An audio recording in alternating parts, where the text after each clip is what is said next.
to the AM show. We have a conversation with Nana Yaa Jantuah. She is a senior presidential staffer, and you know her. She's been around for far too long, especially when it comes to energy matters. You remember her for her role at PRC some time ago, right? Nana, good morning to you. Hope all is well. All is well. I'm a bit tired, but I'm okay. It shall be well, you know. Let's start from this WASSCE result. Oh, my brother. You want to depress me this No, I'm not depressing you.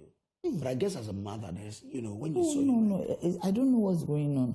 Good morning to your viewers and good morning to everybody. Good morning to yourself. Merry Christmas. We are in the Christmas. Exactly, yes. The Christmas month. I even heard, the most depressing one is when I heard that it's not only mathematics, but social studies. Okay. You know, mathematics has this myth around it that it's difficult. Yeah. A social studies a reading subject. I mean, I am just like, what's going on? But you see, it's a myriad of reasons, and we should not put responsibility on only the kids. Parents are involved. Teachers are involved. Our own environment is involved. Look at social media. It's so open. Yeah. We should find a way to regulate it. Young ones are so much interested in social media that sometimes they forget about their books. The economic environment is also taking a lot from parents. Yeah. And most time parents are not at home and they leave these young ones to themselves. We also forget that, I always tell people that we forget that the senior high school is like, a secondary school is like the sixth form and part of the second part of the secondary school in those days. Yeah. Because but now we don't get to a sixth form. Now we truncate at 3. But I'm saying that the age at which they get there, they are not children anymore. You get to the BEC at age 12. You do 3 years BEC. You are about 14, 15. Yeah. By 16, 17, you are going into SS. Yes. You do 3 years there. Do you get me? So you are about maybe 18, 19. You are old. Do you get me? Yeah. And if you leave them on their own, they will explore. I think that parents should do more. 70% of the parents of the issues rely with parents. Because if your child is doing an exam or is in the process of preparing for an exam, you should be able to ensure that that young one is not distracted. Because if you do not ensure that that young one is not distracted, this is what we see. People are also talking about maybe before they used to have some past questions. I don't know about that. Those ones were speculation. As for past questions, we've always had it. We've always had it. Do you get it? There are so many things people are saying because it does not make, the number is too huge. Yeah. Was there a problem? Didn't they understand the questions? Do you get me? And I also blame you men. Okay, why? Yeah, because these days when you close, instead of coming home, you go and chill with friends. Okay. You go sit chill with friends. By the time you get home, the young ones are asleep. So we are able to supervise them. Yes, you leave the bringing up of the young ones with the women alone.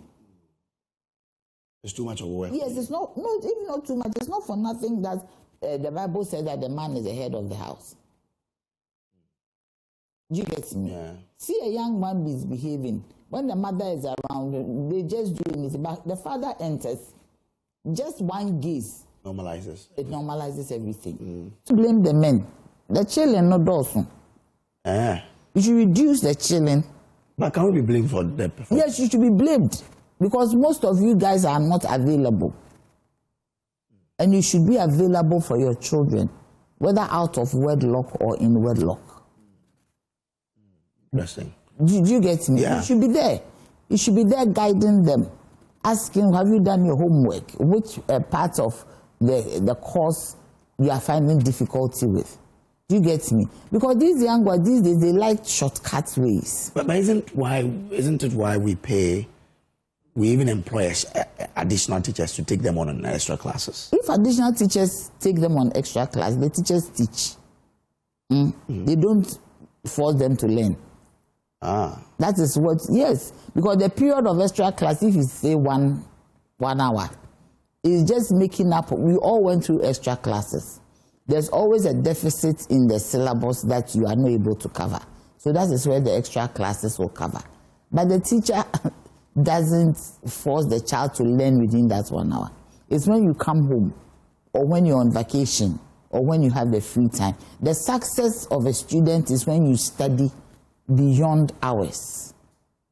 That is when you make success. And everybody studies in a different way. Me, if I have a book to study as a student when I was in school, I'll pick a book like this and write. So when I write, it gets stuck. And I have to sit in a classroom to listen. When I listen, it gets stuck. So everybody has their way of learning. And you need to study your child to know which of the ways is okay.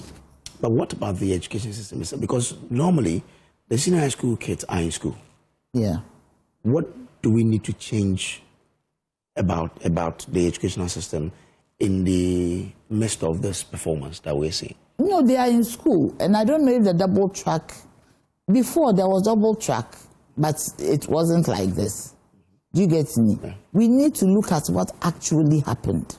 Everybody is talking, but we haven't taken the time to interrogate. Because you see, these students started from 2022, right? Yeah, or 23? 2022, yeah. 2022, 2022, 2023, 2024, 25.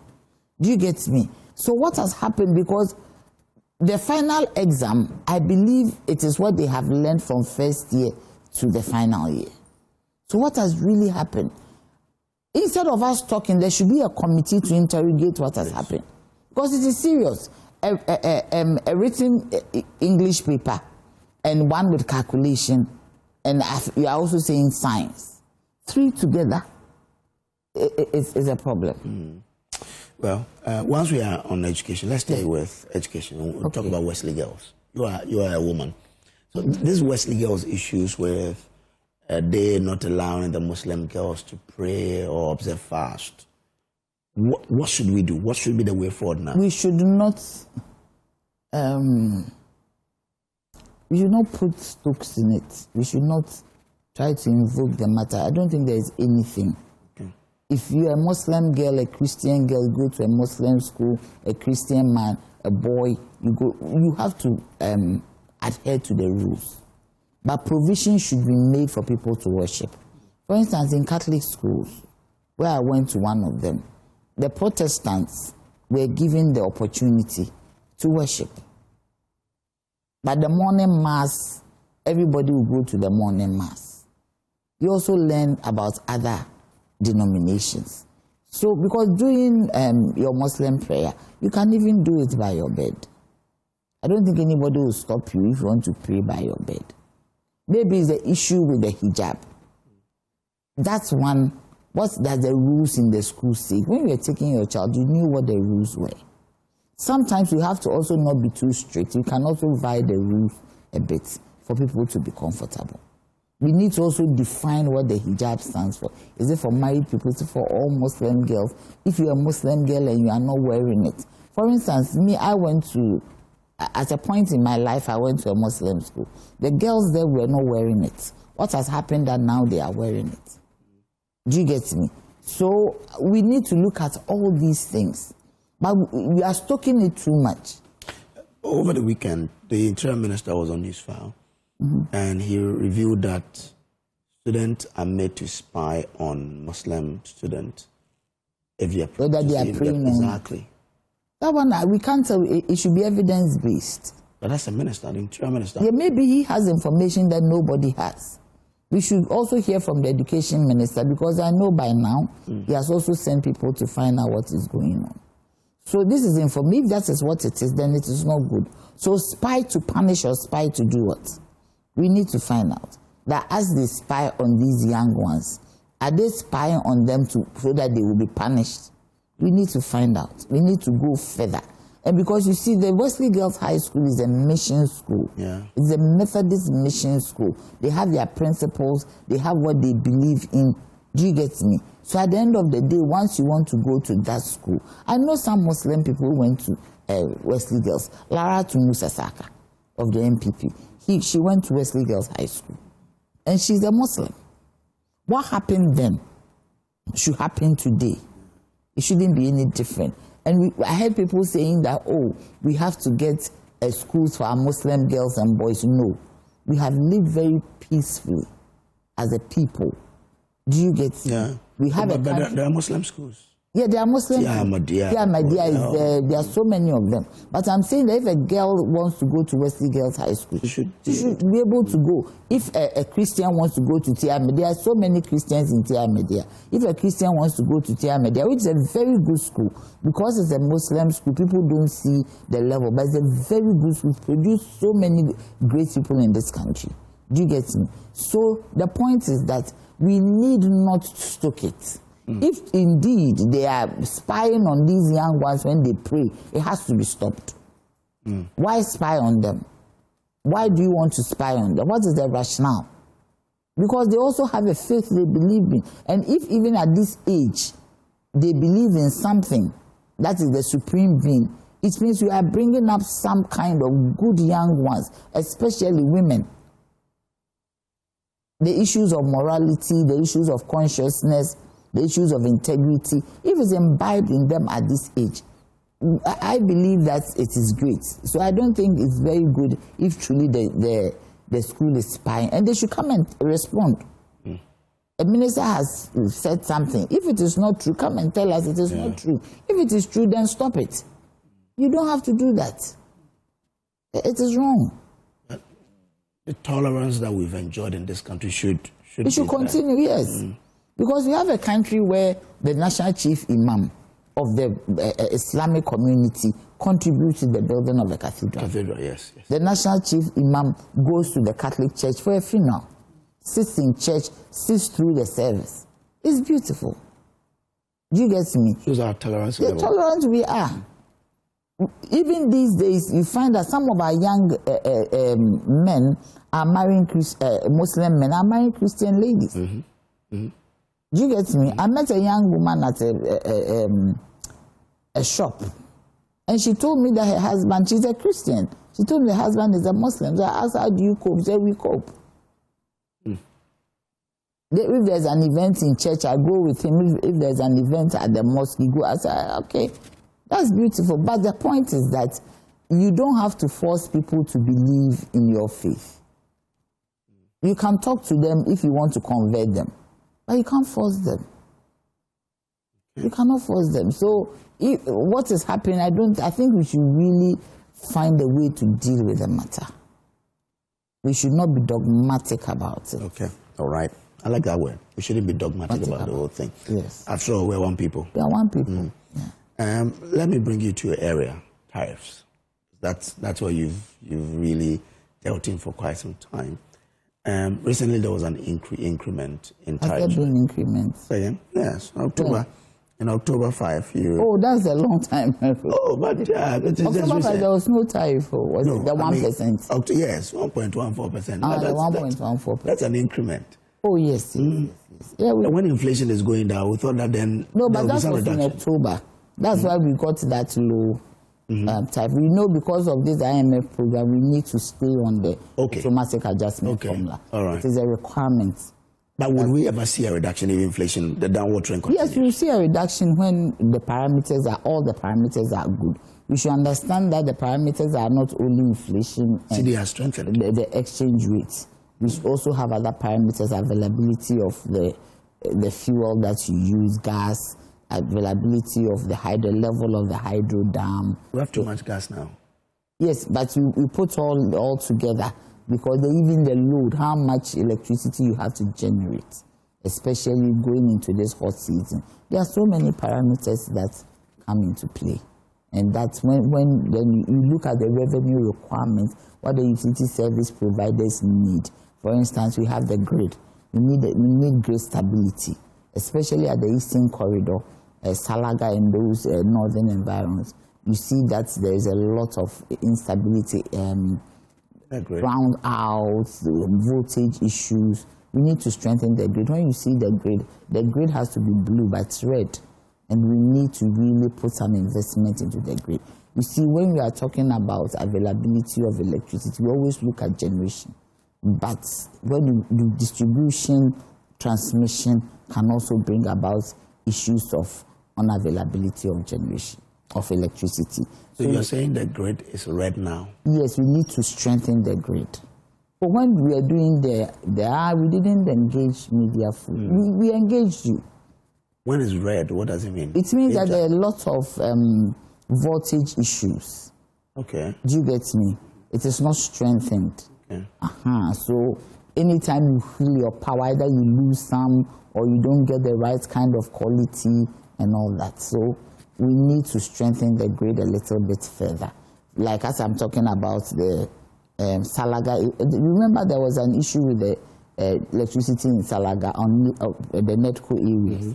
And these are issues that has to do with voltages. You need to strengthen the voltages at the grid and also at the distribution levels so that we get some quality electricity. You know, the issue with balancing the two, ensuring the financial viability of the utility service provider, whilst at the same time ensuring that there is good quality of service. And you need to balance it. And especially, we need to also do a tariff that is close to the cost of service. The cost, we might not get cost recovery, but cost of service. You get me? That's how much, yes, you're a business person. How much did I use to produce this bag of rice? And how much am I going to sell it? You get me? With the utilities, we allow 8% rate of return on their investments. Okay. But even sometimes they don't even get it because of all the issues that are surrounding what they do.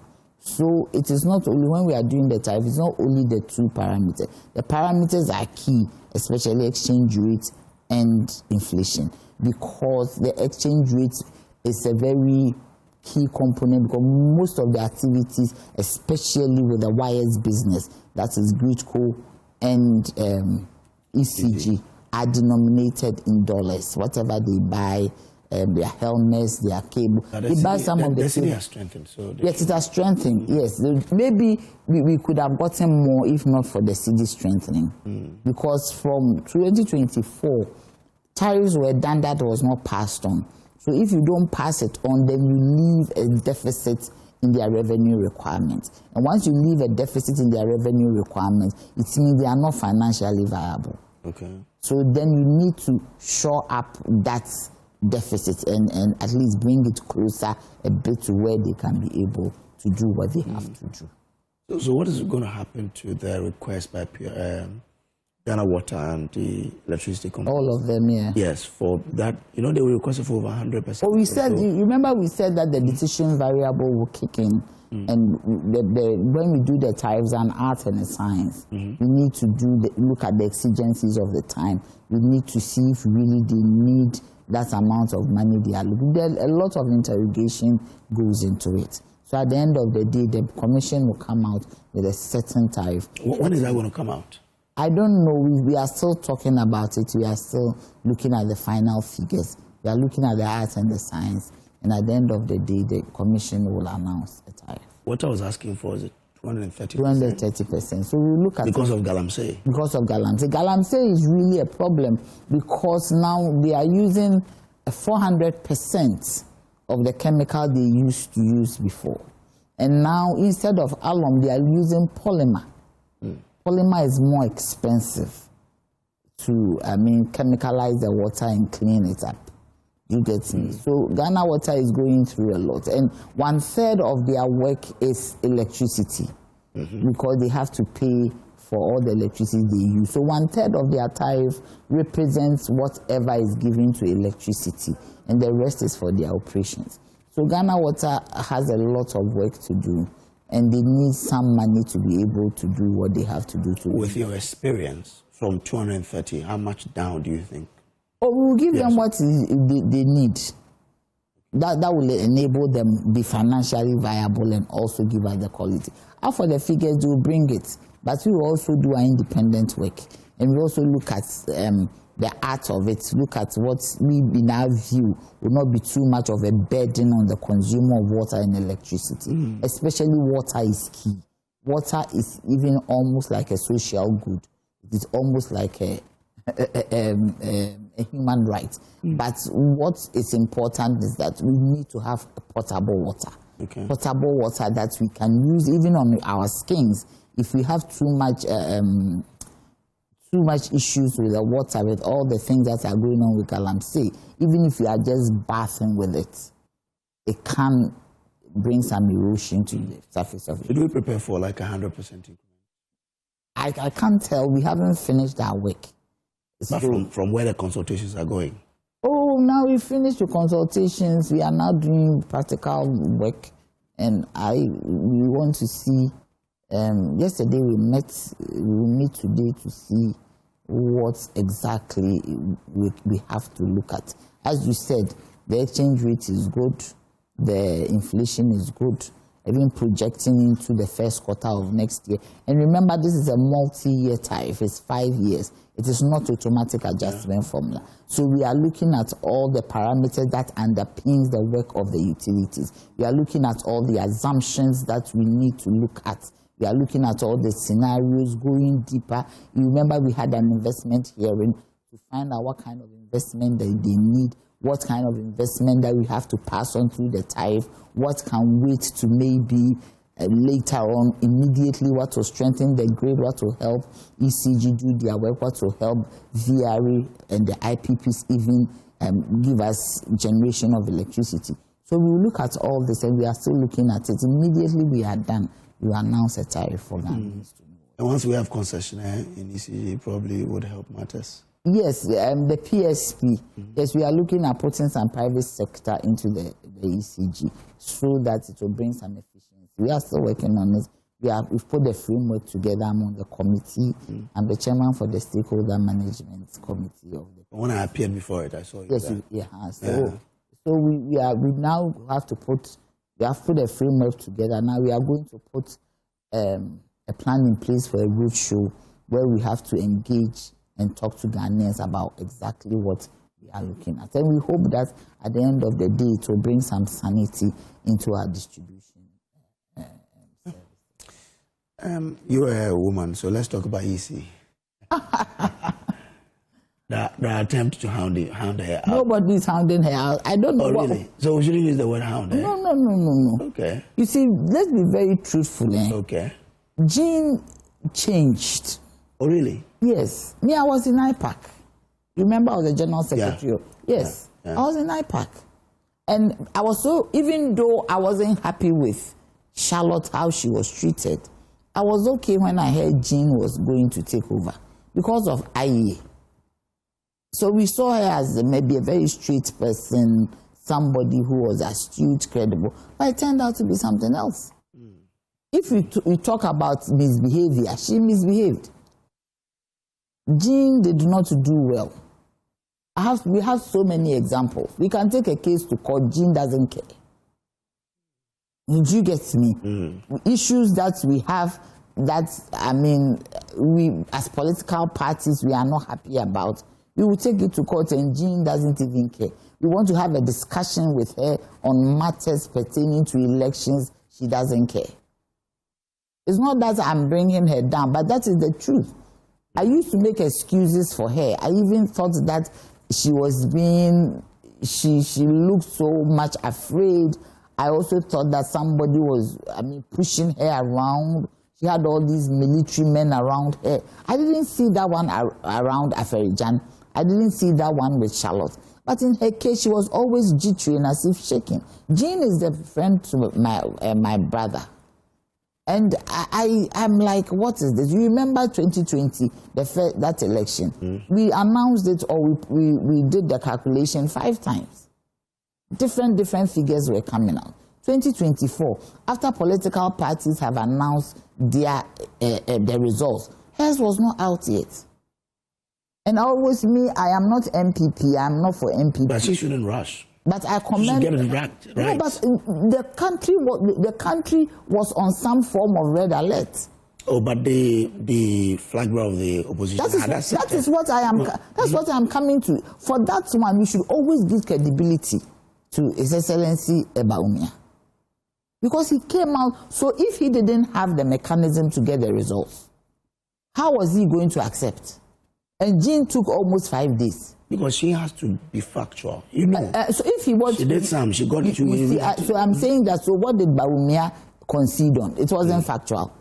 It was almost. It was factual. Yeah, yes, it is. Yeah. It was almost close to what Jean brought. Do you get me? Okay. And His Excellency Mahmoud Bawumia conceded because he had the mechanism. So why didn't Jean, as EC chair, also have the same kind of technology, the same kind of platform to be able to give us the results in time? At that point, if he hadn't conceded, people were on edge. Do you get me? Yeah. But he came out to concede because he put in place a platform that was able to give him the results in real time. And he came out and he exhibited some kind of, he's not my person. But for that one, he exhibited statesmanship. And Jean was sitting down there. Jean has misbehaved, whether we like it or not. You see, it's not about women. She has. She done certain things that is as if she look, there were times that even the MPP in IPAC were not happy with it. Okay. Thank you very much. You are welcome. I hope that next time we can have a longer time to have this. That Nana Yaa Jantuah is senior presidential staffer. Good morning to you, Vincent Blechi Essien. He is with GCB Bank, wherever you are, sir. Good morning to you. Mr. Vincent Blechi Essien. And then to you, Lawyer Michui, good morning to you as well, wherever you are. This is it. This is where we draw the curtain on today's edition of the AM show. We'll come here again, God willing, tomorrow. Until then, please be good.